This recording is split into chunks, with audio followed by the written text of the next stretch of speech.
बालेश्वर जिले में लक्षाधिक पिला बेकार चाकरी नहीं। एही समय गृहरक्षी पदवी पाई नियुक्ति विज्ञापन बाहरी चाकरी आशायी को यह आश्वस्त देता। गृहरक्षी पदवी पाई आवेदन करते बीए एमए और एमबीए डिग्रीधारी। एथिपाई चयन प्रक्रिया सरी 3 मास बीती जाइथिबा बेले आज पर्यंत परीक्षाफल प्रकाश पाई नहीं। एने गृहरक्षी चाकरी आशायी पूर्वर एसपी और जिलापाल को भेटी। अन्यपटे अन्य जिले में परीक्षाफल प्रकाश पाई सारी हेले बालेश्वर में परीक्षाफल कौन पर प्रकाश पाऊना कहीं एते विलंब होनी चाकरी आशायी सन्देह एवं द्वंद्व रही।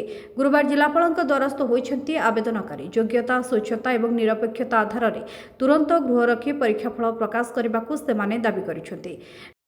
संजीव कुमार जेना आशायी होमगार्ड ग्रुप रू आसते आम टीम टोटाली आसलु आज को परीक्षा कंप्लीट होवार पाखापाखि 100 दिन ऊर्ध पाखापाखि 4 मास पाखापाखि हम बारंबार प्रतिश्रुति एसपी देइचंती। आमे कलेक्टर एडीएम समस्त को लिखित अभियोग कर एसपी 3-4 थर डेट देइचंती जे 10 दिन भितर बाहर 15 दिन भितर बाहर किंतु से डेट रे किछि भी आज पर्यंत बाहरला ना। तो एते दिन माने परीक्षा फल विलंब आम कारण बुझीपु जे कोट ना कोटी दुर्नीति होची एवं राजनैतिक चाप एसपी बारंबार डेट दौरान तामाने सी निजे अथॉरिटी मुख्य तांको डेट रोनी माने एटी कोट ना कोटी पॉलिटिकल प्रेशर तांको ऊपर बहुत बेसी रही है से प्रकाश करि पारु नाहांती एवं दुर्नीति से छंदिया पई किंतु कलेक्टर को बहुत देखा कर सी रेस्पॉन्स नाही। आमर यही विगत 2 दिन मध्य मुख्यमंत्री पाखु आरंभ कर डीजी डीआईजी को 1000 रु अधिक ट्वीट जाइए बट से कहीं भी शुणुना कौन प्रकार से रिप्लाई भी देना। तेणु आज आम रास्ता को आसचु एसपी ऑफिस को भी जीवु कि आमर दाबी रोचे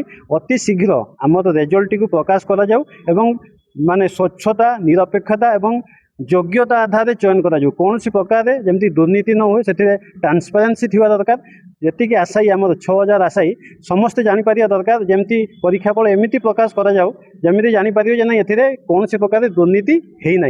आम एति बुझिलु जे एसपी नीट एंड क्लीन अच्छा बोधे तांकू कोटी ना कोटी फर्ज कराउछ जे परीक्षाफल प्रकाश न करन ए संपूर्ण भाव यहाँ राजनैतिक षड्यंत्र परिचालित होती। तेणु आम अनुरोध करूँ अति शीघ्र परीक्षार फल प्रकाश कराऊ एवं स्वच्छता निरपेक्षता एवं योग्यता आधार चयन करा जाऊ यहाँ आमर मुख्य दाबी रही है। तुरंत अति शीघ्र पछरे होगी ओडिशा रे समस्त जिलार रिजल्ट बाहर सारी पर आमर पाख पड़ोसी आम पर मयूरभंज भद्रक समस्त रिजल्ट बाहर बट आमर बालेश्वर कौन माने कारण बाहर से तुरंत बाहर करने दाबी रखीचु एति आमर दाबी।